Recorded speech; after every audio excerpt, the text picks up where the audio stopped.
আকাশের সৈনিককে ফেরেশতা, ঠিক না? হ্যাঁ, কোরআন কি বলে? জুনুদুস সামাওয়াতি লিল্লাহি, জুনুদুস সামাওয়াতি ওয়াল আরদ। জমিনে যা দেখো সব আমার সৈনিকের অন্তর্ভুক্ত, আকাশে যা আছে তাও সৈনিকের অন্তর্ভুক্ত। আল্লাহকে বলি, আল্লাহ আকাশটা বাদিয়ে দিলাম, জমিনের সৈনিকগুলা কেন ফিলিস্তিনে পাঠান না? কেন আফগানিস্তানে পাঠাইলেন না? কেন যেইখানে মুসলমান নির্যাতিত ওইখানে পাঠান না কেন? যেইখানে মুসলমানকে শোষণ করতেছে, গলা চাইপা ধরতেছে, ওইখানে ওদের বিরুদ্ধে পাঠান না কেন? কি প্রশ্ন আসে না? আসে না? অযৌক্তিক প্রশ্ন। হ্যাঁ, পাঠান না কেন? কেন পাঠান না আপনি? কেন আবাবিল পাঠান না? আবাবিল তো জমিনের সৈনিক। হাতিকে তো পাউডার বানায় দেখাইলো, ঠিক না? আপনি কেন পাঠান না? উঠা চলে যান না, বসেন, আসলটা শুনে চলে যান, দেখেন দিলে লাগে কিনা, আসলটা শুনেন। আল্লাহ বলে, বল তুই আমাকে, যাদেরকে আমি এত ভালোবাসলাম, আমি একটা দুইটা দেখাবো, যাদেরকে আমি এত ভালোবাসলাম, যাদেরকে এত ভালোবাসা দিলাম, যাদেরকে আমার বন্ধুর কারণে এত কিছু দিলাম, কি আমাদেরকে এক রাত্র কি 83 বছর দেন নাই? না দেন নাই? হ্যাঁ, মনে হয় বোঝেন না। এক রাত্র কয় বছর? এক সদয় দৃষ্টি কি কবুল হজ দেন নাই? মনে হয় বুঝাইতে পারি না। এক সদয় দৃষ্টি কি হজ? মা বাবার দিকে সদয় দৃষ্টিতে দেখলে কি হজ? হ্যাঁ, কবুল হজের বদলা কি? জান্নাত। সাথে সাথে জান্নাত আপনার নামে লেখা হইতেছে। 2 রাকাত পড়লে হজ উমরার সওয়াব কি দেন নাই? না দেন নাই? দেন না? ফজরের পরে ইশরাক পড়লে 2 রাকাত পড়লে হজ উমরার সওয়াব দেন না? কার কারণে দিছেন? নবীজির কারণে দিছেন, ঠিক না?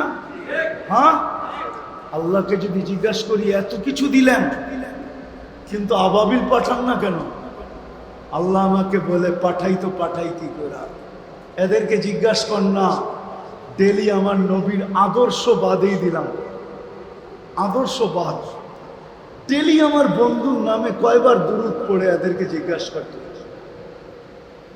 এখানে কে আছে ডেলি 100 বার দুরূদ পড়ে? কয়জন হাত উঠাইতে পারবে বলো? 2-4-10 জন নামান যে আমি ডেলি 100 বার দুরূদ না পড়লে আমার ভাত হজম হয় না। আমি পড়ি তারপরে ভাত খাই, নাইলে ওই দিন খাই না। এরকম অভ্যস্ত কয়জন যে ডেলি 100 বার দুরূদ পড়ে? যুবকরা বলো যে ডেলি 10 বার দুরূদ পড়ে, বলো। চলেন, আল্লাহ তো বলছিল বন্ধুর মাধ্যমে, বন্ধু 6 দিন ওরা পড়তে পারে না আপনার দুরূদ, তো আপনি ওদেরকে বইলা দেন শুক্রবারটা যেন আপনাকে দিয়া দেয়। তা আল্লাহর রাসূল বলতেছে, শুক্রবারে আমার উপরে বেশি বেশি দুরূদ পড়ো। হাদিস তো না ভুল? সঠিক হাদিস, ওলামা একমত, সত্য। হ্যাঁ, বলেন ডেলি 1000 বার শুক্রবারে দুরূদ পড়ে কে? একজন বলেন? একজনও তো নেই। এটা তো রসুল 2টা দেখায় শেষ করলাম, আদর্শবাদ। আল্লাহ বলে আমার রসুলকে দুরূদ পড়ে ডেলি। আর দুরূদ কেন জানেন? এই উম্মত ডাইরেক্ট দুযোগে যাবে না। দুযোগ থেকে যদি পড়েও যায় তো দুযোগের ধৈরা লটকায় থাকবে, ঝুলা থাকবে না। দুরূদ যদি সে পড়া থাকে, দুরূদ ছুটতে ছুটতে ছুটতে ছুটতে পুলসেরাতে আসবে, তাকে পুলসেরাতের উপরে উঠায় দাঁড় করাবে, তারপরে দুরূদ তাকে পুলসেরাত পার করাবে। দুরূদ তো আমার জন্য ছিল। আসেন দ্বিতীয়টা, আদর্শ বাদেই দিলাম, আল্লাহর হুকুম বাদেই দিলাম। দ্বিতীয়টা আসেন, যে 24 ঘন্টা আমার নেয়ামত ভোগ করে জিজ্ঞাসা কর তুই এদেরকে যে এরা কয়বার ডেলি আমাকে আল্লাহ বইলা ডাকে। হুকুম বাদেই দিলাম, এক যুবক তো 10 বার আল্লাহ ডাকে না, এক পুরুষ তো ডেলি। আমি বলি, জানি না আপনারা মানবেন কিনা, ডেলি আমরা 550 লিটার অক্সিজেন নিই। কত? আমার মন বলে প্রত্যেক নরনারী ডেলি 550 বার আল্লাহ বলা উচিত। কতবার? 1 লিটারের বিপরীতে একবার আল্লাহ। 1 লিটারের বিপরীতে কয়বার? তাহলে 550-এর বিপরীতে কতবার? আল্লাহ বলে, আল্লাহ তো বইলা আমাকে ডাকে না, ডাকেই না। যখন আমি ডাকি, আমি ডেলি 6 বার ডাকি। কয়বার? আচ্ছা আগে বলি 5 বার। ডেলি আমি কয়বার ডাকি? কয়বার? ষষ্ঠমটা রাখলাম, এটা পরে বলবো। ডেলি আমি 5 বার। হ্যাঁ, সিরাজগঞ্জ শহরের কয় পার্সেন্ট লোক নামাজ পড়ে বলেন? কি এত বড় পীর সাহেবের কাছে আপনারা থাকেন, ঠিক না? যেই পীর সাহেবের ছত্র ছায়ায় বিশ্ব জাকের মন্দির হয়েছে, ঠিক না? কয় পার্সেন্ট লোক নামাজ পড়েন বলেন? কথা অন্যভাবে নিয়েন না, বুঝানোর জন্য বললাম আর কি। কয় পার্সেন্ট লোক নামাজ পড়ে বলেন? কত? আপনারটা মেনে নিলাম 20%, হয় না তারপরও মেনে নিলাম, ঠিক না? কিন্তু 80% তো পড়ে না। ডাকে কে?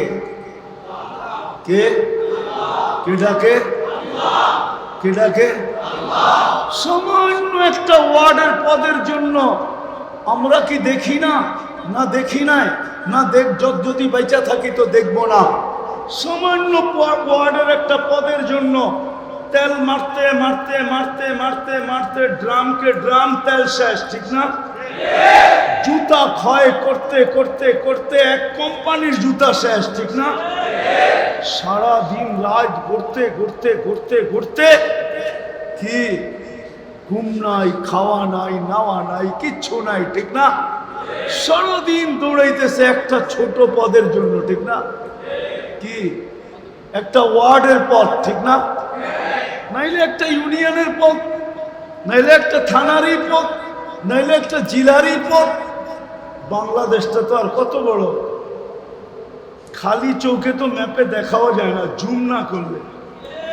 ওয়ার্ল্ড ম্যাপে আপনি দেখেন, বাংলাদেশ বোঝা যায় না জুম না করলে। জুম করলে বোঝা যায় যে বাংলাদেশটা কত বড়, নাহলে তো বুঝেই যায় না। একটা দেশেরই পদ হইল, কিন্তু আল্লাহ তো ডেলি 5 বার ডাকে। কে? কোন পদস্থ ডাকে আপনাকে? কোন আল্লাহ ডাকে? শুধু আল্লাহ না, রহমান ডাকে, রহিম ডাকে, মালিক ডাকে, কুদ্দুস ডাকে, সালাম ডাকে, মুমিন ডাকে, মুহাইমিন ডাকে, আজিজ ডাকে, জব্বার ডাকে, মুতাকাব্বিরুল খালিকুল বারিকুল মুসাব্বিরুল গফফারুল কাহ্হারুল ওয়াহ্হাবুর রাজ্জাকুল ফাত্তাহুল আলিমুল قابض الباسط الخافض الرافع المؤز المذل السميع البصير الحكم العدل اللطيف الخبير الحليم العظيم الغفور الشكور العلي الكبير الحفيظ المقيت الحسيب الجليل الكريم الرقيب المجيب الواسع الحكيم الودود المجيد الباعث الشهيد الحق الوكيل القوي المتين الولي الحميد الموصي المبدي المعيد المحيي المميت الحي القيوم الواجد الماجد الواحد الأحد الصمد القادر المقتدر المقدم المؤخر الأول والآخر الظاهر والباطن الوالي المتوالي البر التواب المنتقم العفو الرؤوف مالك الملك ذا الجلال والإكرام المقسط والجامع والغني والمغني المانع الضار النافع النور الهادي البديع والباقي الوارث والرشيد الصبور জাল্লে জালালু 99 পদের মালিক আল্লাহ ডাকে। তাহলে আপনি নির্যাতিত হবেন না তো হবে কে? আমরা ভাবতেছি যে আমরা চিৎকার দিয়ে জিতা যাব, সংখ্যা দিয়ে জিতা যাব। আমার কথা শুনেন, যদি বিশ্বাস হয়, রব্বে কাবার কসম,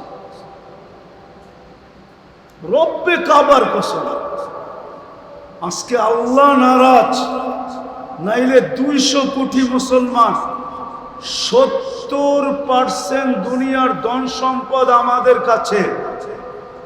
ফিলিস্তিনের যুদ্ধ থেকে নিয়ে আজকের দিন পর্যন্ত দুইটা জাতিসংঘের বাৎসরিক, সারা দুনিয়ার প্রেসিডেন্ট, সারা দুনিয়ার সমগ্র দেশের প্রধানদেরকে নিয়ে দুইটা বাৎসরিক মিটিং হয়েছে, সেমিনার হয়েছে। কয়েকদিন আগে একটা, এর আগে একটা, ঠিক না? কিন্তু আজ পর্যন্ত একটা ছোট একটা নিন্দা প্রস্তাব জাতিসংঘের মিটিংয়ে মুসলমান পাস করতে পারে না। যদি পাস করতে পেরা থাকে, আপনি আমাকে দেখান, আমি মেনে নিব। পারছে? কি যুবকরা কি বলে আছে মিডিয়ায়?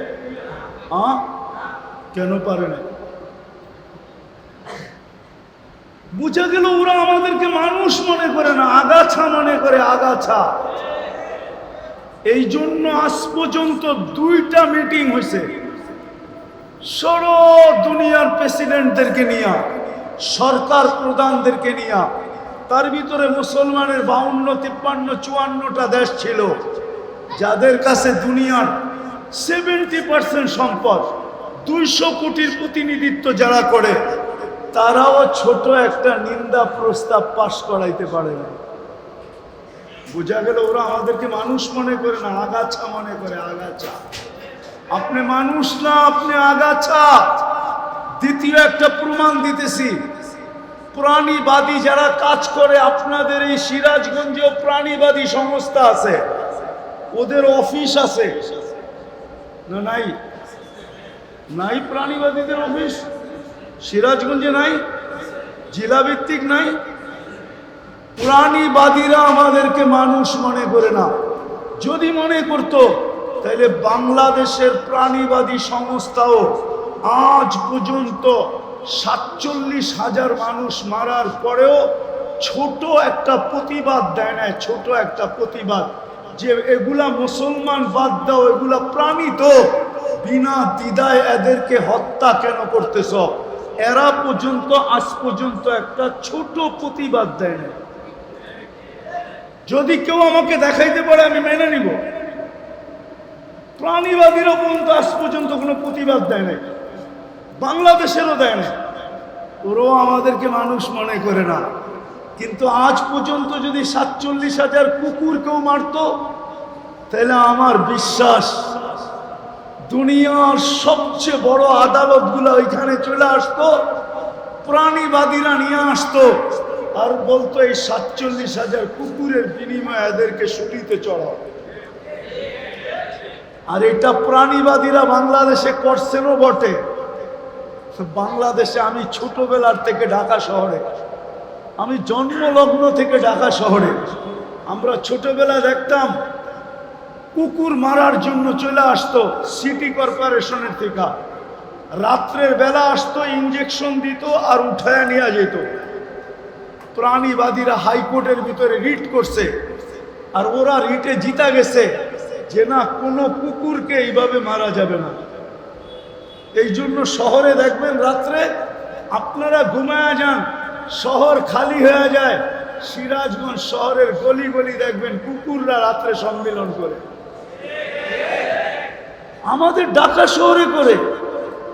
এখন আর কুকুর ওইভাবে মারা নিষেধ সরকারিভাবে। ওরা জিতা গেছে বিদায় ওরা কুকুরের জন্য তো করতে পারে, আপনার জন্য করবে না। কেন? আপনাকে ওরা কুকুর সমতুল্য মনে করে না। কেন? শের জায়গায় চলে আসছি শুধু নবীর আদর্শ ছাড়ার কারণে। নবীর আদর্শ আমাদের কাছে ঘৃণিত হওয়ার কারণে, আমাদের কাছে দীক্ষিত হওয়ার কারণে, আমাদের কাছে লাঞ্ছিত হওয়ার কারণে, আমাদের কাছে বঞ্চিত হওয়ার কারণে, আমাদের ঘর থেকে বাহির হওয়ার কারণে মুসলমানের কোনো অনুষ্ঠান আজকে নবীর আদর্শে করা হয় না, কোনো অনুষ্ঠানই নবীর আদর্শে হয় না। আজকে সমস্ত আদর্শ ছেড়ে দেওয়ার কারণে আল্লাহ আমাদের উপরে নারাজ হয়ে গেছে। বিদায় কথা শেষ। যদি ওই সোনালী দিন আবার ফিরায় আনতে চান, যে একজনে চাবে ফেরেশতা নেমে আসবে, একজন চাবে। হায়, আপনাদেরকে আমি কেমনে বুঝাবো, কেমনে বুঝাবো, কেমনে বুঝবেন আপনারা? উসমান রাজি বায়াতে রেজওয়ানের ভিতরে, বায়াতে রেজওয়ান, বায়াত তাহতা সাজারা, গাছের নিচে যে বায়াত হইতেছিল ওই মরণের উপরে, ওটা হইতেছিল উসমান রাদিয়াল্লাহু তাআলা আনহু। খবর চলে আসছে উনাকে মক্কার কাফেররা শহীদ করে দিয়েছেন। সাহাবায়ে কেরাম বলতেছে উমরা করি আর না করি, এখন আর উমরা ফ্যাক্টেড না। আসছিলাম উমরা করার জন্য ইহরাম বাইন্দা, এখন উমরা বিষয় না, এখন উসমানের রক্তের বদলা নিয়ে যাব। আল্লাহর রসুল বলে মুখে বললে হবে না, আগে মরার উপরে বায়াত করো। তো সবাই বায়াত করতেছে, অথচ কিন্তু উনি মারা যান নাই। আল্লাহ কিন্তু চুপ, জিবরিলও চুপ, বায়াত চলতেছে। কিন্তু আল্লাহ তো কানে বললেই পারতেন, বন্ধু বায়াত করেন কেন? উসমান তো জিন্দা, উসমান তো জিন্দা, আপনি বায়াত করেন কেন? না বলতে পারতেন না? হ্যাঁ হ্যাঁ, কিন্তু বায়াত হইতেছে। হইতে হইতে হইতে হইতে হইতে যখন শেষ ব্যক্তির বায়াত শেষ, তখন জিবরিল আয়াত নিয়ে আসছেন, তোমরা সব একদিকে, তো আমি একা থাইকা করব কি? কে বলতেছে? কে? আরে না মিয়া, জিবরিল নিয়ে আসছে। আল্লাহ বলতেছে তোমরা সবাই একদিকে, আমি একা থেকে কি করব? তো জিবরিল আয়াত নিয়ে আসছে, ইয়াদুল্লাহি ফাওকা আইদিকুম, আমিও তোমাদের সাথে,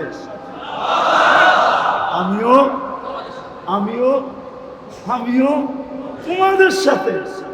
কিন্তু ছিল বায়াত, উসমান মারা যান নাই। এটা দ্বারা বোঝা যায় কিছু মেরে দোস্ত, সত্য। আজকে নবীর আদর্শ ছেড়ে দেওয়ার কারণে আমাদের যে দুরবস্থা, আজকে শুধু নবীর আদর্শ ছেড়ে দেওয়ার কারণে। আমি শেষ কথা বলে শেষ করতেছি। আজকে আমরা জানি, আমরা যত বেশি এক হব আর চিল্লাবো, মনে হয় সব ঠিক হয়ে যাবে। ঠিক না? ঠিক হয়ে যাবে? যতক্ষণ পর্যন্ত ইউটার্ন না নিব ঠিক হবে না। 100 কোটি জান দিতে পারে, ওটাই প্রমাণ এখন করতেছে। নাইলে ফিলিস্তিন আপনারা দেখেন না, আমি 2 চোখে দেখে আসছি 14 বছর আগে। ফিলিস্তিনের জমিন আপনারা পাড়ান নাই, অন্য কোথাও হইলে আমি মাইনা নিতাম, কিন্তু ফিলিস্তিনের মতো জমিন, যেখানে ইব্রাহিম আলাইহিস সালাম শুয়ে আছে, গাজার পাশেই তো ইব্রাহিম আলাইহিস সালাম শুয়ে আছে, ওয়াদিয়ে খালি,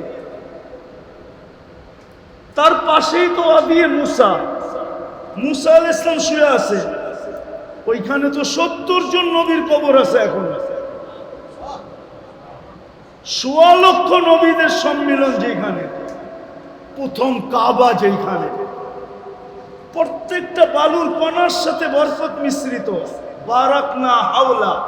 আল্লাহ নিজে বলতেছেন ওই জমিন 46,000 রক্ত, এখন পর্যন্ত কোনো নিদর্শন দেখা যাইতেছে না বিজয়ের। আচ্ছা বলুক আমাকে সারা বাংলা দুনিয়ার ওলামা, মাশায়েখ, আল্লাহওয়ালারা আজ পর্যন্ত কি কেউ স্বপ্নে দেখছে যে কারো কাছে এই সুসংবাদ আসছে যে অচিরেই ফিলিস্তিন স্বাধীন হবে? বলেন আমাদেরকে একটা। কেন? আমরা শুধু চিৎকার দিতেছি, হুঙ্কার দিতেছি, ময়দান গরম করতেছি, কিন্তু উম্মত ইউটার্ন নিতেছে না, ইউটার্ন তওবা করতেছে না, তওবা। রাগ হয়েন না, আপনাদের প্রোগ্রাম দেখা, ওলামাদের প্রোগ্রাম দেখা বলতেছি, না বলতাম না। আমার তো সবচেয়ে বড় দুঃখ এটা যে সারা দুনিয়ার ওলামারা এই সার্কুলেশন দেয় না কেন? সর্বপ্রথম যে ফিলিস্তিন স্বাধীন হইতেছে না, ও সারা দুনিয়ার ওলামাদের পক্ষ থেকে যদি একটা বার্তা আসতো 200 কোটি মুসলমানের কাছে যে চলো সর্বপ্রথম আমরা একটা দিনকে সারা দুনিয়ার মুসলমানদের মাধ্যমে মধ্যে তওবার দিন হিসাবে আমরা নির্ণয় করি, অমুক দিনটা আমাদের তওবার হবে, তওবার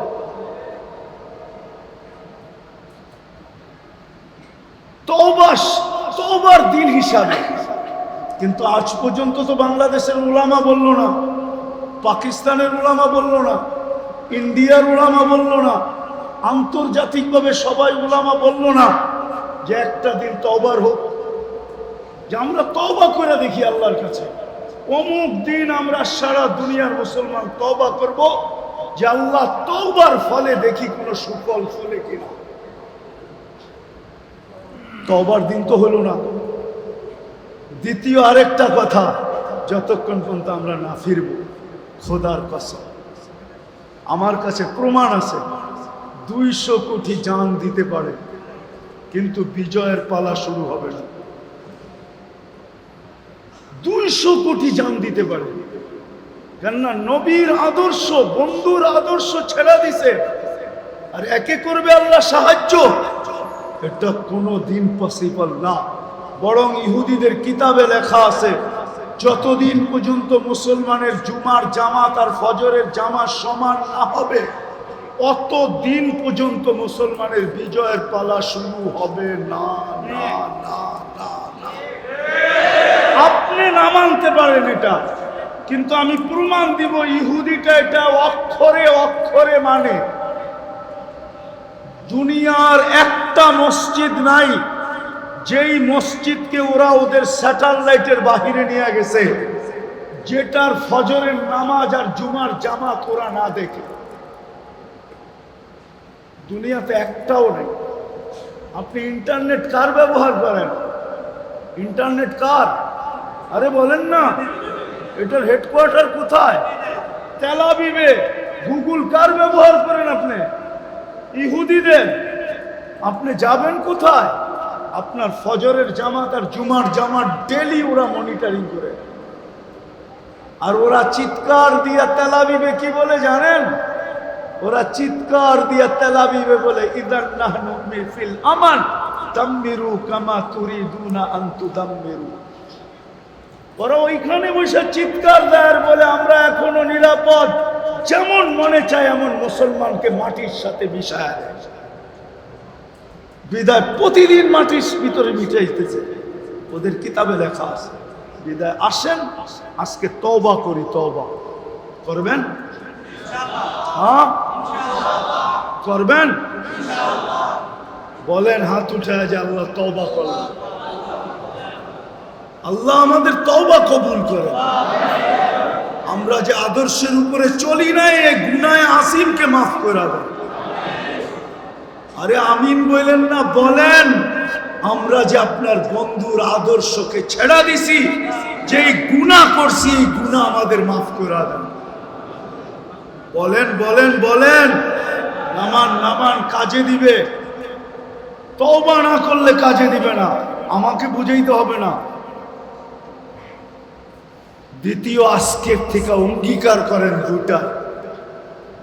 আমি তো বললাম আজকের থেকে অঙ্গীকার করেন যে 5 ওয়াক্ত নামাজ পড়াবো, এবং এই সিরাজগঞ্জ থানা শহরটাকে আজকের থেকে আমরা বেনমাজি মুক্ত করব। পারবেন? পারবেন? একটা শহর পারবেন না? আমি তো দুনিয়াতে একটা দেশ চিনি, দেশ দেশে কোনো বেনমাজি নেই। ওই দেশে আমি 6 বার গেছি।